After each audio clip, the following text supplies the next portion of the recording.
Welcome to the Sports Card Lessons Podcast. I'm your host, Big Ken. Whether you're watching on YouTube or listening on a streaming service, please like, subscribe, and hit that notification bell. You'll be notified whenever I drop any new content.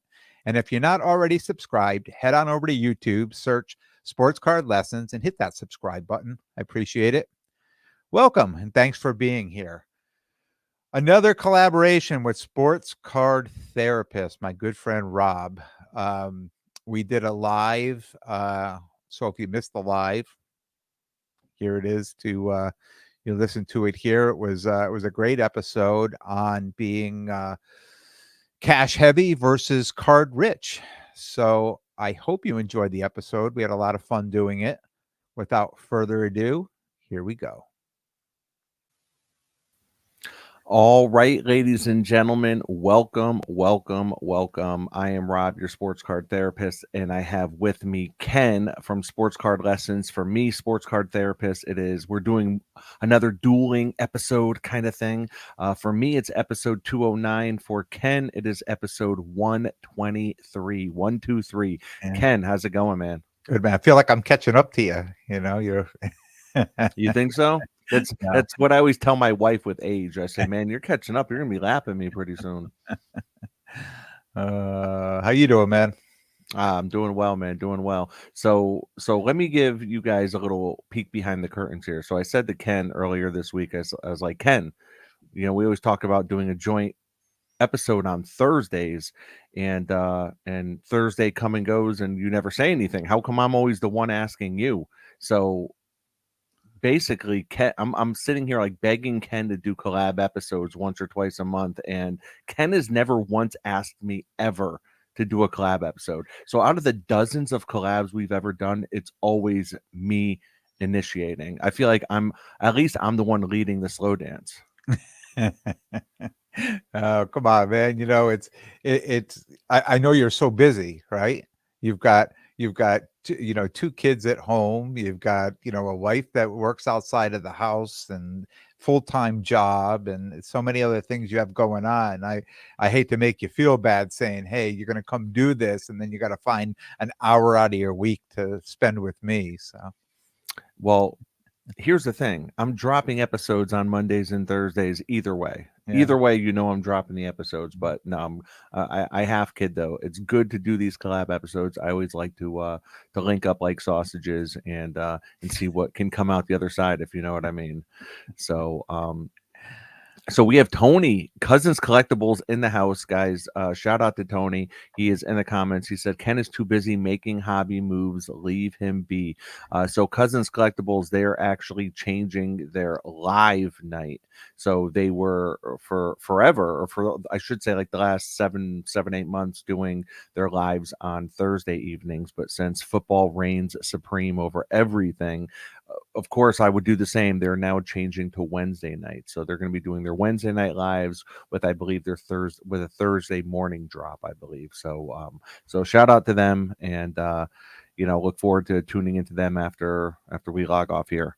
So, what's going on, Ken? How's everything going, man? You've been dropping episodes like clockwork. How are you feeling? How are you feeling about where your podcast is going? I'm feeling good. It's always, you're never running out of content. Always have something to talk about and bring to the masses, which is good. It took some time off from doing some shows. I'll be back behind the table again Saturday at Took some time off. You just did a show 2 weeks ago at East Coast National. I think it was 3 weeks ago. So if you take off 2 weeks, for you, that's taking off time. Yeah. Well, you look at my schedule of what I do. I went to the Enfield show this past weekend, and I like to get out. I like to get out to go to shows. I mean, that's where, just, participation, right? I need to be participating, to, stay, up on what's going on in the hobby. I mean, that's where I get my content to bring to everybody else. It's the things that I see out there, the things I'm doing. And yeah, and it's where I make my most deals too. I find it hard to do deals through, not at shows. I get a lot more deals done at shows than I do try to do them on Instagram or Facebook or things like that.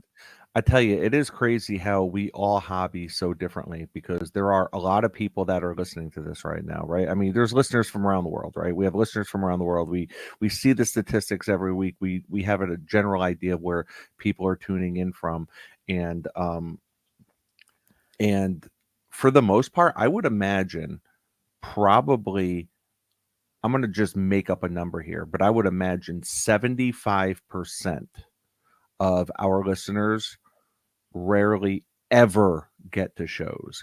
And the reason why I say rarely ever get to shows is because there are not a ton of shows outside of either the major cities, right? Outside of the major cities or really on the west and east coast. Yeah. Once you take away that, good luck finding a show. And then you start looking at around the world. How many shows do you really think there are around the world going on? Right? So I think they're few and far between. So what I hear you saying is that your hobby journey, the foundation of it, the foundation of everything you do in the hobby is from going to shows. And I would imagine most of our listeners do not go to shows regularly. So that's kind of cool. It's kind of cool when you think about that. Yeah, yeah. My favorite interaction with people is face to face. I love going to shows. I love being set up as a dealer. I like being on the other side of the table. I like that interaction. I like that, the handshake when we're done, things like that. And um, I know it's different for the younger generation. They work their magic, and they never need to see or shake anything. Everything's done with emojis and online and things like that. But I maybe call me old school. I like going the other way. I like to be there. I like to pick the card up. I like to look at it, flip it over, examine it. Yeah. No, absolutely, man. Mm. So real quick, this wasn't even planned that I brought up like listen people around the world, but I get a DM the other day from, I feel like daily I'm getting DMs from accounts I've never interacted with before. So they go to my message request folder on Instagram, so it kind of gets filtered out. So I go to this message. I'm just going to read you the first half of it because I'm not going to read you what he had said about the episode he was commenting on. But I want to like say hello to Henry Gatz Cards. Henry Gatz Cards. I get a message request from him, and he says, "Hi Rob, this is Prit from Tallinn, Estonia." So he lives in Estonia. If you know where Estonia is, I mean, I had to look on a map. I was like, where is Estonia? And I Googled it, and it's in Europe, but it's right on the Europe Asia line, northern Europe. And he said, "Hi, Rob. This is Prit from Tallinn, Estonia." And I Googled Tallinn, Estonia, and it's like, I think it's the capital of Estonia or one of the major cities. He says, "I'm a longtime listener of your content via YouTube. The moment I realized that you love Seinfeld and The Sopranos was the moment I realized that I should give you a follow. I really enjoy the content, so thank you. I was mowing the lawn the other day and listening to your Random Thoughts episode, number 202, I believe." And then he goes on to kind of comment on that. But I was like, as content creators, like we get messages from people. They're like, "Oh, I live here, I live there." And but to think that someone in Northern Europe is mowing his grass and listening to like us kind of like banter about cards and what our experience is, it's so humbling. Like I can feel myself like fighting back emotions right now just because of how overwhelmed that kind of feeling is. Really cool stuff. Yeah, yeah, and we talk about this a lot. I'm just said now. I need to go to shows. I want to get to shows, and any weekend, I could get in my car on a Saturday or a Sunday, and go see a show, right? And or go to a show, and I get messages from people that are waiting months and months and months for a show to drive 3, 4, 5, 6 hours to go to a show, um, and we possibly take it for granted on one end, but on the other, I just find it interesting that I'm going to these shows and I'm talking about it, and people are going to these shows through me, Yeah. right? So they're in the Midwest or something like that, but they're through me they're attending the East Coast National or a Laz show or a Fenway show or like that. They're they're attending that show through me, which is really kind of cool. And they tell me that they send me messages and said, you know, they don't get to many shows, but they like to hear about the shows. So Yeah, absolutely. mm, And we have some people watching right now on YouTube Live, and Orlando Collector's Dream says, "Hello, everyone. I go to card shows once a month." Then the comment right below that from Larry Gitlin. Larry Gitlin is someone who's very active on YouTube. I see him, consistently commenting. So he's consuming content on a regular basis. He says, "I've been to one show since 2019 National." So there you go. I mean, two comments in a row. One guy says, "I go to card shows once a month," and the next says, "I've only been to one in the last 4 years." mm. So yeah, and this kind of brings us into our topic, I guess, right? Which is cash heavy versus card rich. Because when I think of that, when I think of cash heavy, I think of going to shows, right? I think of going to shows and saying, I mean, there's no feeling, right? Like let's be honest here. There is no feeling. And you walk some shows, you set up at most, right? But there's no feeling like having a wad of cash in your pocket and having your primary goal being leaving with nothing but cards and no cash left. There's no feeling like that. Talk about a kid in a candy store. Yeah, going out, going to the national last year, I put a plan together, and I took mostly all my card money. At that time, I felt I was card rich, right? And I cashed out mostly every card that I had, and I invested all into football, right? To go to the national, and then I go to the national with a plan to sell it all, and then I sell it all, right? I mean, you want to talk about a kid in a candy store. I mean, when you go out there and you sell 90%, so to me the plan works. Then I come home, cash heavy. So let me ask you, when you said that you put most of your money into football, knowing that we were going to the national, knowing we were going there to set up, you went there, you sold about 90% of what your inventory was. Let me ask you, what percentage do you think? And I know it's so hard to say, every card varies, and one card you might have made 5% on, but that 5% was actually like 2 grand, whereas you could have made 30% on another card that was $100 card. So I get that.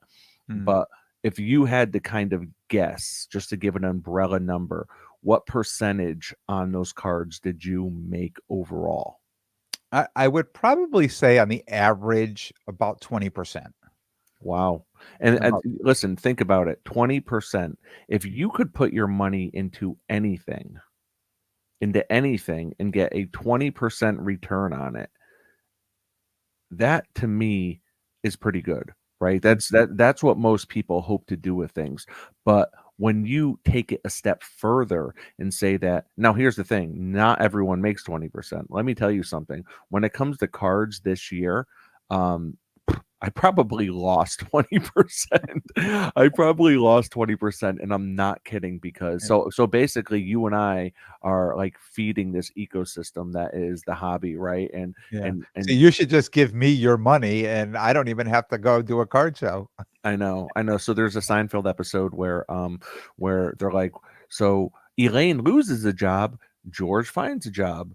Jerry always turns out even Steven. So it was like this thing where they were like always kind of like the world was always kind of in balance somehow, because someone was always getting screwed and someone was always like coming up with like this awesome like come up. Yeah. Um, but the reason, and I'm fine with that, because I think definitely in the last probably 18 months to 2 years, I've really shifted from setting up with you regularly and really making pretty good flips. I was doing pretty decent. I was doing decent. Mm. But to me, I'm like, I don't, I would much rather just get a great card and hold it and keep it. And that's kind of what I've done. So what I've done is I've parked my money into some big cards, but I hold them and I own them and I love them and I feel great about them.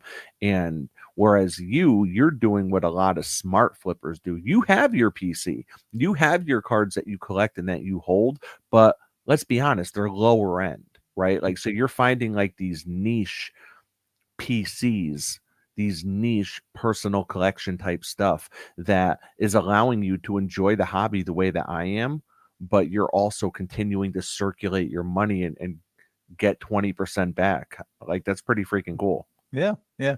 And I say 20%. We're not, and like you pointed out, it's not on every card. But I would imagine you've taken some losses. yeah, on the football, I really didn't, and I do have to say, I really Well, you bought played that. the cycles well, though. I bought it well. I bought it at a very good price when the market was down. Say it was down 10, 12, 15% on a card, right? And then I moved it when the market was up. So really for me Well, to hold on. Let me jump in real quick. So, when you say market, you don't mean the overall market. I think you mean like you were playing the cycles, right? So yeah, yeah, you just bought playing. football when it was low Yep. because it was the off season and no one gave a crap about buying football or no When one was people thinking were about moving it, football. they were moving it to buy something else. Yeah. That's really what it came down to. They were moving it to buy something else. Um, so I was the guy there to buy it from them, and I was buying it at a very good price. And then I just held it, and I could think, that's the key in anything is if you could hold it, buy the card when everybody was selling, and sell the card when everybody's buying. Right? I mean, I said that a number of times on the podcast, and that's what I did. And so even if I was moving that card at 85 or 90%, it was really me selling it at 110 or 115%, right? Because if I bought it, now there was some cards that never really gained traction. Sometimes I just felt like I would rented the cards. Like I bought the card and then I ended up at the end of the day selling the card for exactly. And I talked about that, the Mahomes 2 p.m. card, right? It was just like it was almost a wash with that card to bring it in and move it back out. And sometimes you run into cards like that. There's nothing you can do. You can't predict that, right? So, um, but if you remember the year before coming out of the national, the market turned. I mean, the whole card market turned, and the prices came down. And me remembering that coming into last year, I just wanted to be able to move everything I could, and I talked about this, move everything I could at the national, because what happens if that happens again, right? I didn't want to come home with all these cards and just watching the values of them drop.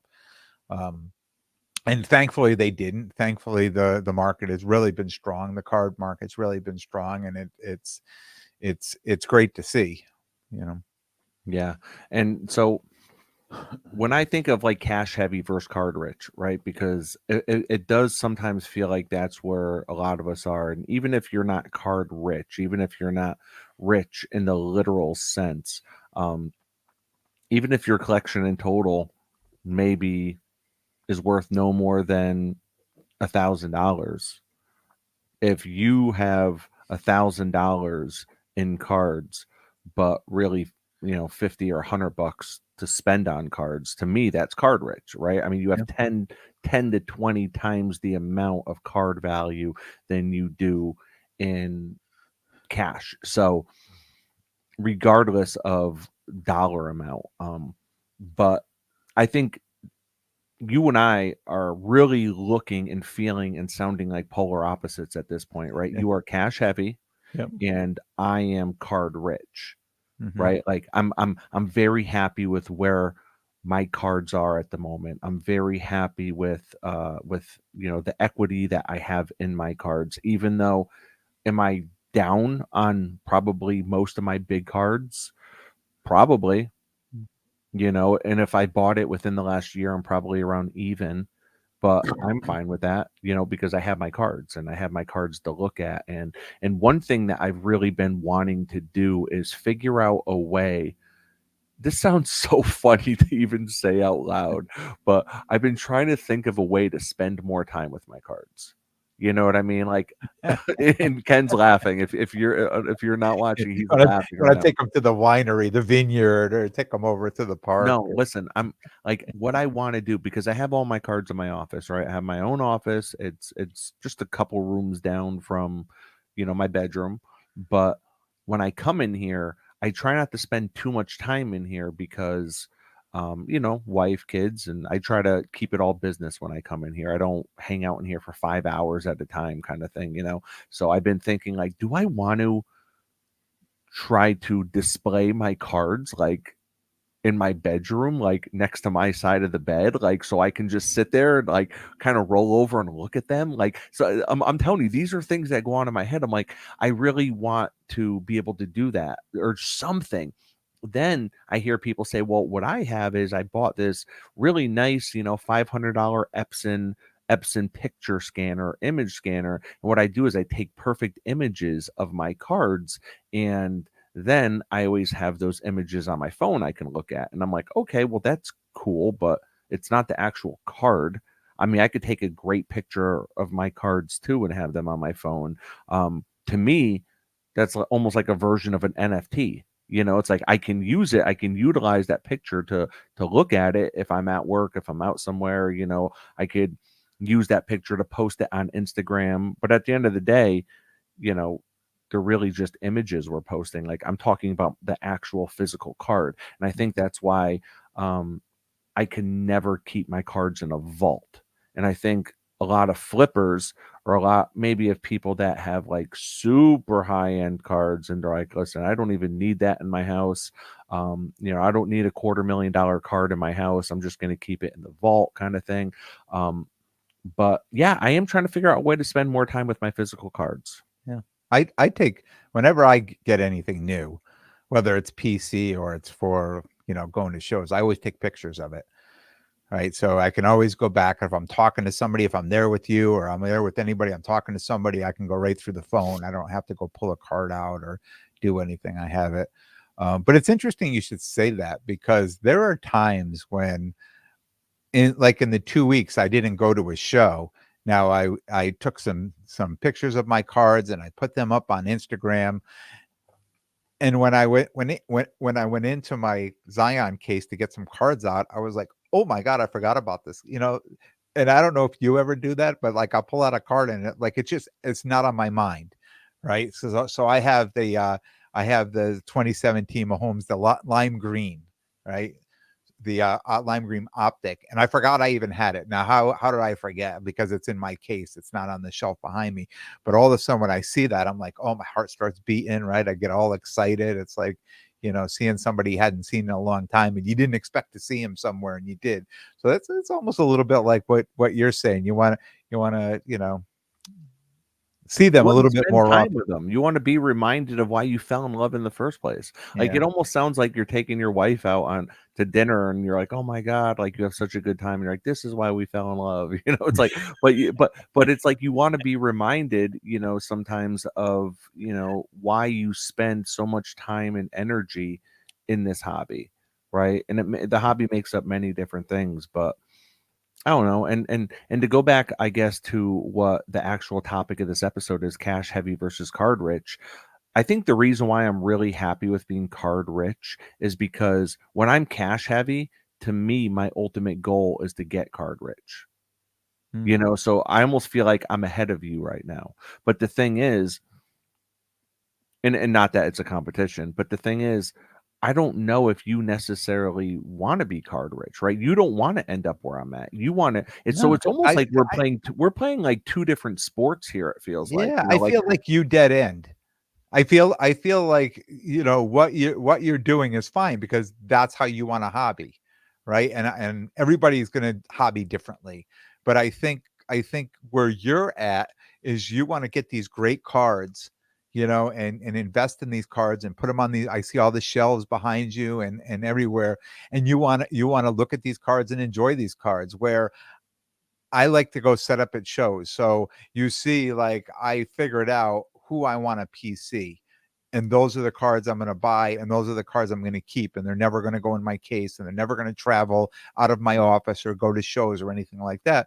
But then all the other cards I have, I want to be able to bring them and set them up at shows. And even if somebody doesn't buy them, I'm still looking at them. Other people are still looking at them. I'm hoping I'm going to sell them, right? So I keep the cycle going. Whereas, and we just had this conversation the other day about, you know, how active are you going to be at shows? And what did you say?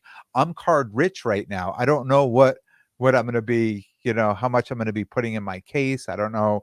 So, I mean, our train of thought is completely different right now. You're right, polar opposite. And it feels like we're playing two different sports at this point, right? Like, I know one thing I've really so I'm vintage is my first love. I'm always gonna have my vintage, and I'm always looking at vintage. Half of my watch list on eBay or PWCC is vintage, right? But one thing that I've really been doing for the last year is, man, my Eli Manning PC. And I've talked about it a lot, how it's really risen to the top of my PC pyramid. And it's because it brings me so much joy, it brings me so much happiness. He's retired now. I can wash away the agony. It's almost like an ex-girlfriend where it's like, man, that was a toxic ass relationship, but for some reason I only think of the good times. It's like you only so with me with Eli, I only think about the good times. I think about all the games my wife and I went to, all the Giants games. I think about obviously the two Super Bowl rings. I think about the playoff runs that he made, and I've been really buying up Eli Manning gold prism, Topps finest, Topps pristine gold, gold prism. So if anyone out there has Eli Manning gold for sale, please reach out to me on Instagram. I'm really it's I was never a shiny guy up until this last year, and it's almost like by collecting Eli Manning, it's exposed me to a part of the hobby that I was never thrilled about. I was never thrilled about this manufactured rarity, all this kind of stuff. But I think I have a new appreciation for all the shiny stuff and the serial numbered cards because of Eli. Yeah, and you know what? It's your PC, but it's more to you than just the PC, right? Eli means more to you. Eli is part of your life with Oh your yeah. wife and your family and and I think maybe your dad too, right? Was a Giant fan. So Yep.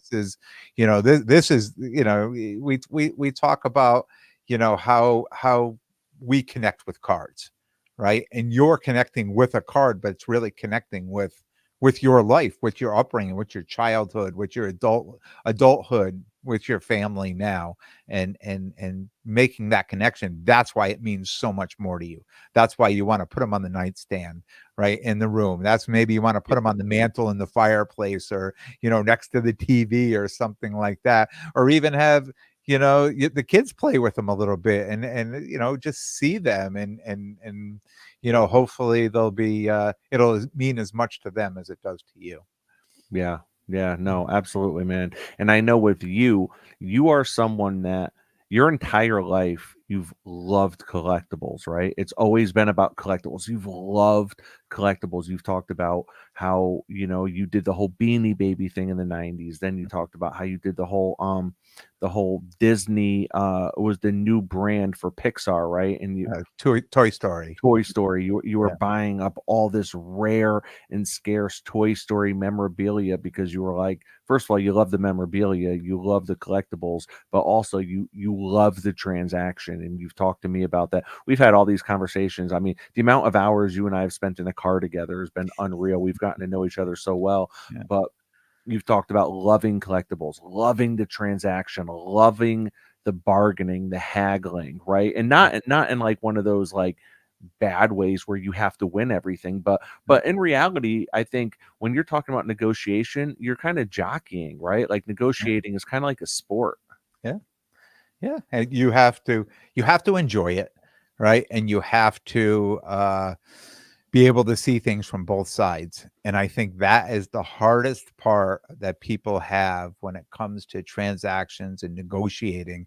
A lot of people only see it from their own side. They get focused on what they want, and I was talking about the episode I dropped on Sunday night over the weekend about a card that we were so close, and I had to remember I was on Yeah. the other side of the table, right? And I said, look, if I come down 10, can you come up 5? Like that type of thing. And when you do that, people are like, okay.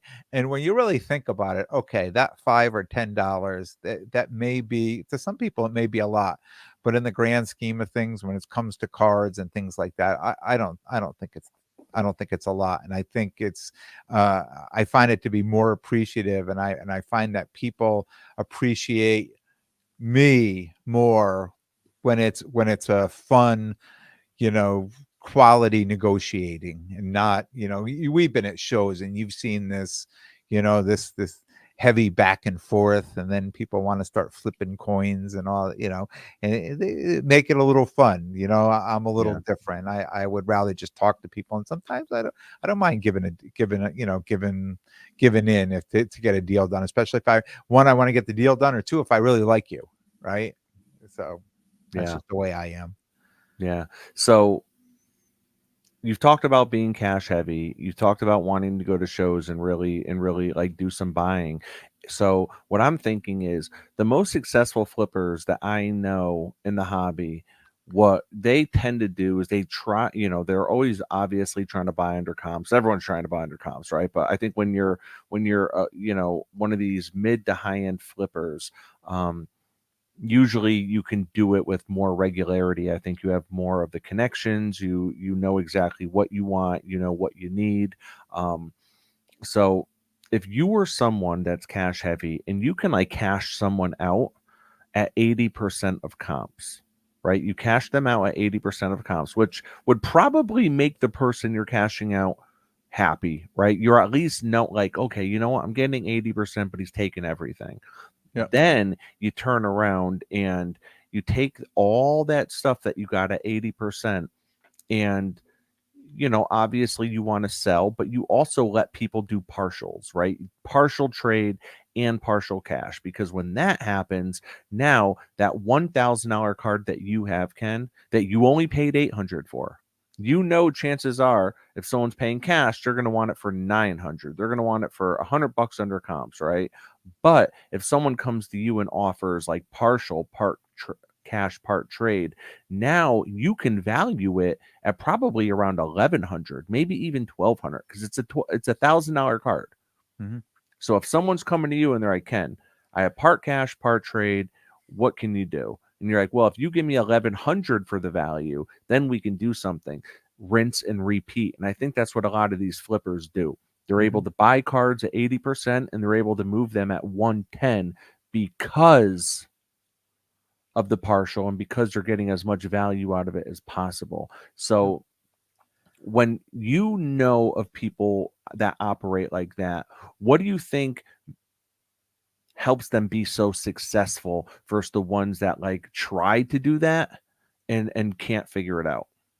I mean, I'm probably one of those people who try to do it, and is trying to figure it out. But I think the biggest thing here is their connections, is the people that they're connected to. Um, People don't.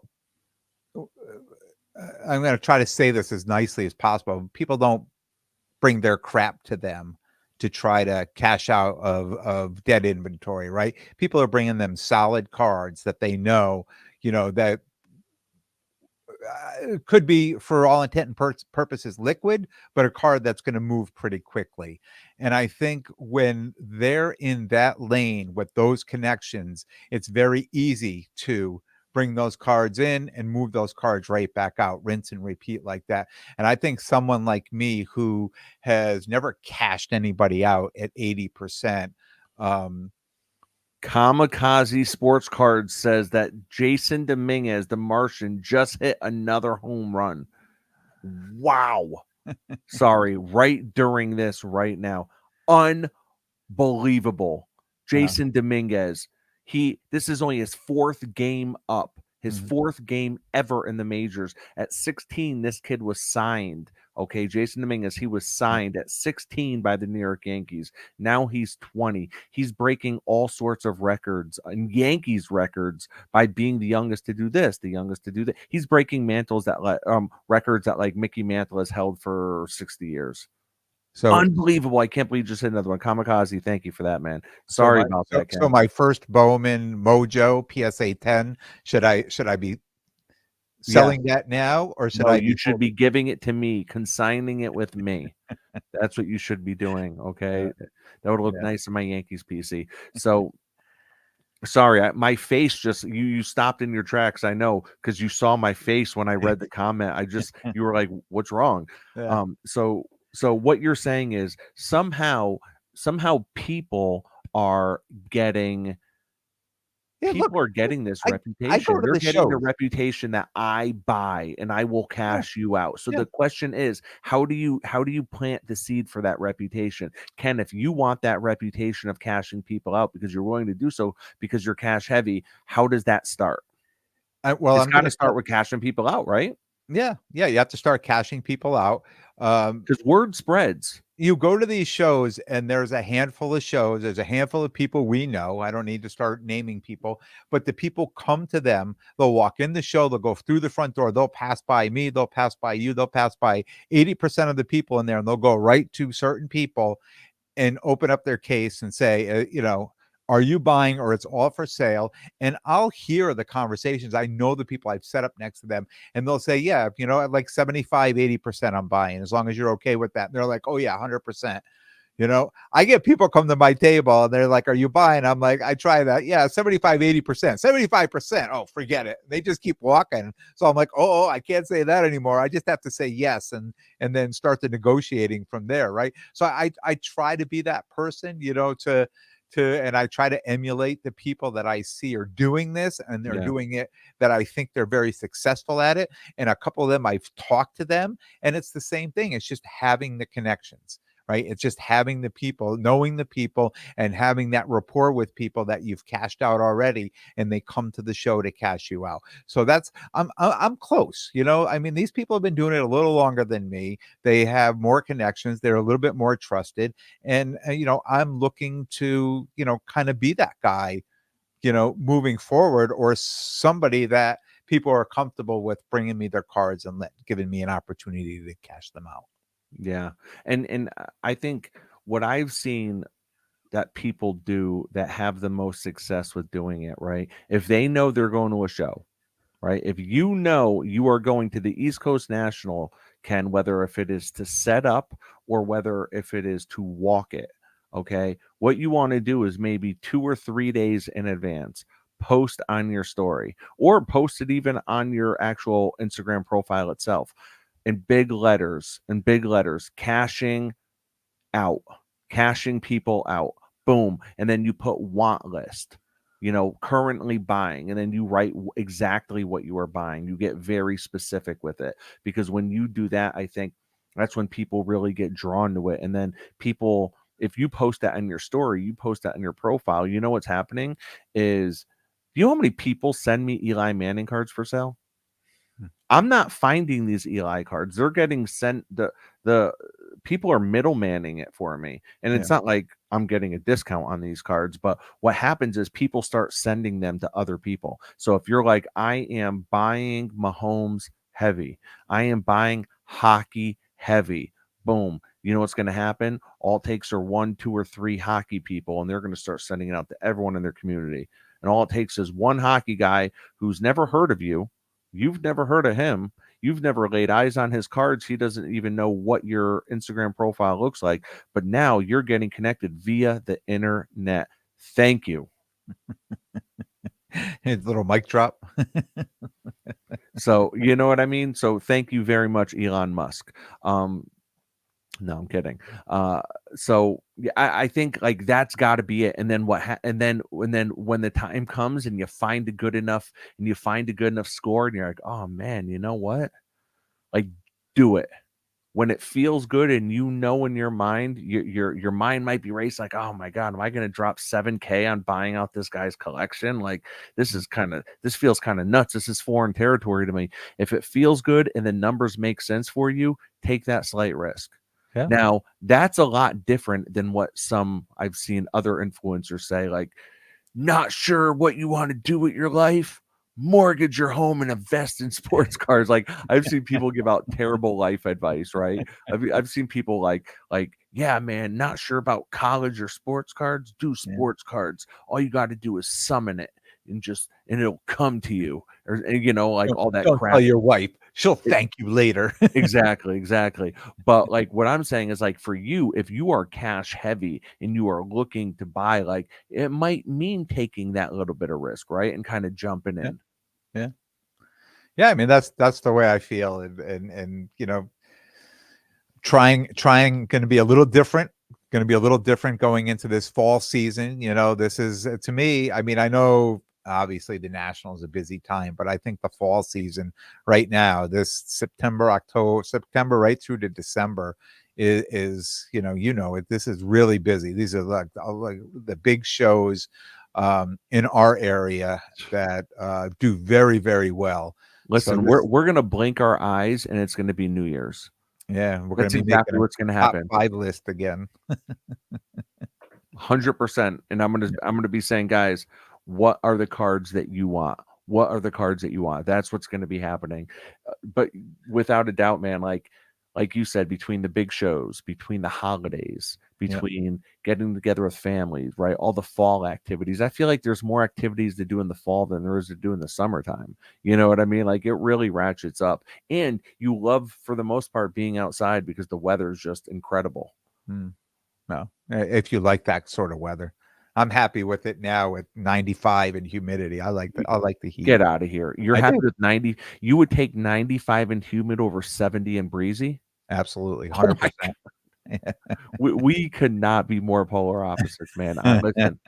Listen, I am like your typical white girl meme where they're like, give me chilly nights and give me pumpkin spice lattes. I'm like, listen, you're damn right, man. I want to go to Mhm. Dunkin' Donuts. I want to get me a single pump of pumpkin swirl, not like four Um, pumps like it calls for, just a single pump, just a just cup enough of to wet my sugar. whistle. What was that? Just a cup of sugar. Just get a cup of sugar and pour it No, in. listen, a single pump, listen, I don't feel too guilty about that. But yeah, man, Yeah, I love all the summer stuff. Give me campfires, give me hoodies and cargo yeah, shorts, and yeah. love all that, man.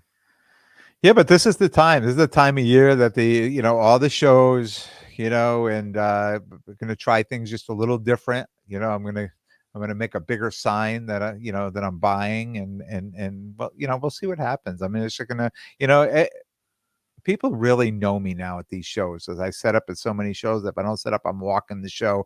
So I know so many people now that I think I'm very close to getting to the next level and being a guy that people recognize and want to come and do business with. So Yeah, no, without a doubt, man. yeah.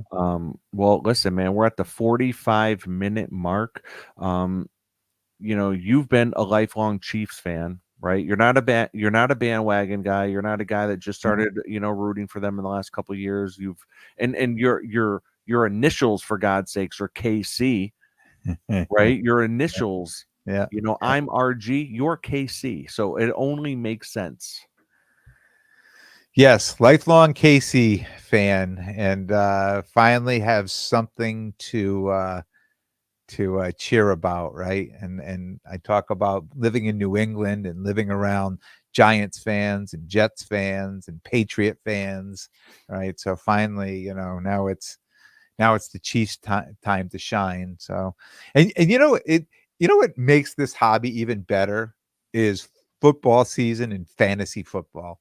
I mean, 100%, right? It just and I think fantasy football makes us better hobbyists, right? Because we have to take the time and know every player from every team, and it helps us when we're, you know, you know what I should do before if I want to get into basketball. I was thinking I should get into a basketball fantasy league, and then this way I would have to get out there and know who every single player is, and it would make me a better hobbyist in basketball.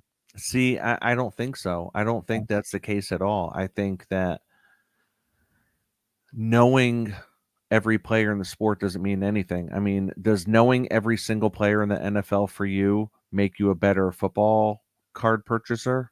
I mean, you already know the top 5 guys you're looking for. Outside of probably 5 names, you're probably not buying football, right? Well, maybe, I maybe mean, maybe that's all I need in basketball is just the top 5 names. definitely. So I'll write that. I'll scribble that on a napkin for you next time I see you. So, like, you're not going out and buying Tyreek Hill rookies, right? No. you're not buying Tyreek Hill. No. So it's like Tyreek Hill is arguably probably the The second guy second you took on every fantasy football league this year. I did. I didn't even plan it like that either. But yeah, I mean, Tyreek Hill is arguably the second or third best wide receiver in all of football, right? I mean, obviously there's Justin Jefferson, there's Jamar Chase. You got a lot of your young guys, but at the end of the day, Tyreek Hill's probably gonna. I don't know actually, because I tell you, Jefferson, man, is a stud. Jefferson, he's a stud, man. The only thing is, I don't trust Kirk Cousins, so I think it's just really quarterbacks, top 5 quarterbacks, Yeah. and that's who you're going to Well, buy. And same thing with basketball, I guess. I think their problem out there in Minnesota is that they got rid of their, Dalvin Cook, and their running game has declined. So there's going to be, before it gave Cousins a lot of time to throw the ball, right? Because you weren't playing, you didn't know if you were playing run, but I think now they're going to be playing more pass this year. It's going to be, I think it's going to be a tough year for Minnesota and for Justin Jefferson. And I tell you, I don't see a world in where Justin Jefferson doesn't just like straight up get double teamed. Yeah. Who was the wide receiver? I'm trying to think, because very rarely ever will you see like a wide receiver straight up double teamed. Like you'll see a lot of times the safety moving over to help the cornerback, but Yeah. wasn't there a receiver a couple years ago Well, that it's just like saying Kelsey. Why don't they double team Kelsey? no, You yeah, know, every you every person on the field is so important. You can't yeah, afford to double anyone. yeah. I mean, they have a But I lot of feel like weapons there out was there. someone that was getting double teamed. Was it DeAndre Hopkins? Was it Michael Thomas? No, I'm trying It to. may have been D Hop. Yeah. It might. I remember there being like a few games where I'm like, they are like, there's 2 guys on him right now. It almost looked like a punt return. You know what I mean? It looked like a Like he punt was a return. gunner. I'm like, Yeah. what is going on? Mm. But that's I guess when you're a goat, that's what'll happen. And Yeah. that's why I talk to so many flippers, right? That they're always so I could remember Ryan Reservoir Card. Shout out to Ryan, friend of both of ours, right? And I could remember talking with him at the Foxwood show last year. And he's like, "Oh man, I forget who he said he was buying up. He's like, "Oh, I'm buying up Adrian Peterson, man. Like I just don't see a world in which like he's not like the hobby's going to come around and realize what a goat he is." He's like buying him up, buying up Randy Moss, buying up Terrell Owens, and I'm like,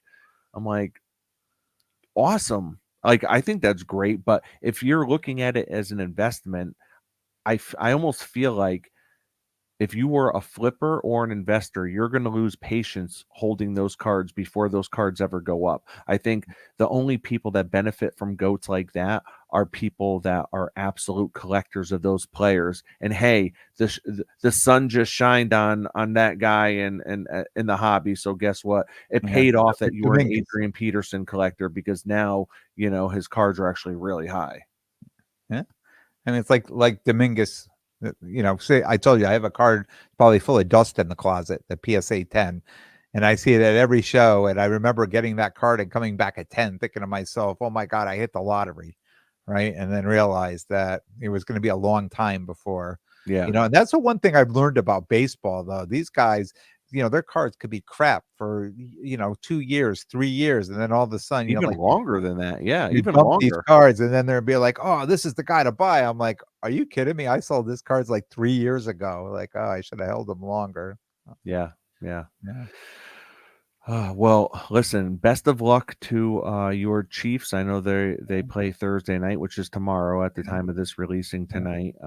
And my Giants are playing Dallas Sunday night. Week 1. I feel like it's always Giants Dallas in prime time, which is okay by me. I'm usually not ever very confident. I'm never cocky with the Giants. Yeah. Never cocky with them. But They look good I this am year. feeling confident. I really Yeah. am. I feel like we might steal the division this year. I'm not kidding. Like I'm not kidding. I like Um, I'm not saying Super Bowl, but I feel like we're kind of sneaky. I feel like we're sneaky good. So they're watch gonna be out. good games. The East is gonna have some good games, and even this weekend. I mean, I know your Giants are Dallas, and then what do we Monday night, we have, Oh, Jets and Jets. Bills. I mean, Oh we my, got some great football you for the got next some 4 or games. You 5 got some days, yeah. games. So I'm Oh, I'm I'm pre and I'm getting ready for a show on Saturday, so Yeah, so Laz is having his show, right, this Yep. coming weekend, so you're doing the Laz show. I was Sheep gonna do it caucus. with you. You and I both got tables, but I'm not gonna be there. You're taking my second table. Yep.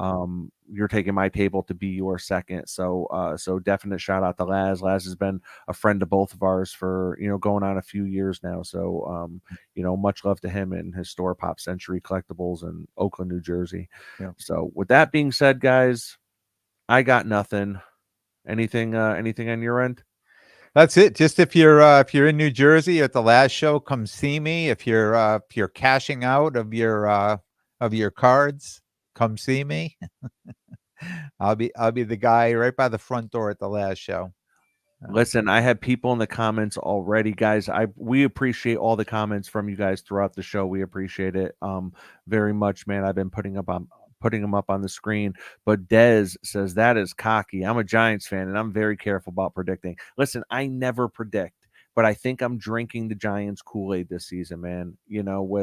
With Waller and Daniel Jones taking yet another step, seeing what he did with the new system last year, brand new system last year, and he minimized so many mistakes. Now this is going to sound pretty stupid and Captain Obvious what I'm about to say, but I feel like he's so close to doing it. Really, all he needs to do is convert these drives into touchdowns. He needs to finish these drives, and I think he can do that. I think he's going to do that. I think he's going to finish these drives, and when he does, they're going to turn into a lot more W's than we're used to. Kamikaze Sports Cars says Giants Jets Super Bowl. Kamikaze says Ken's buying at 50%. No one's Buying ever heavy at yeah, 50%. no one's ever gonna come see me now. Oh man. But yeah, man, listen, appreciate you very much, Ken. Appreciate everyone for tuning in, everyone that's here live in the chat. We appreciate you guys very much. Ken and I now we drop on the same days, right? Now, I Mondays know. and Thursdays. I know. Both. I mean, people get to listen to us back to back, and now cousins would be dropping too. It'll be like back to back to back, right? Yeah, absolutely. Absolutely. Yeah. All right, guys. So with that being said, thank you very much for tuning in. Take care of yourselves and your collection. Take care of yourselves and everyone around you. Thanks, Rob.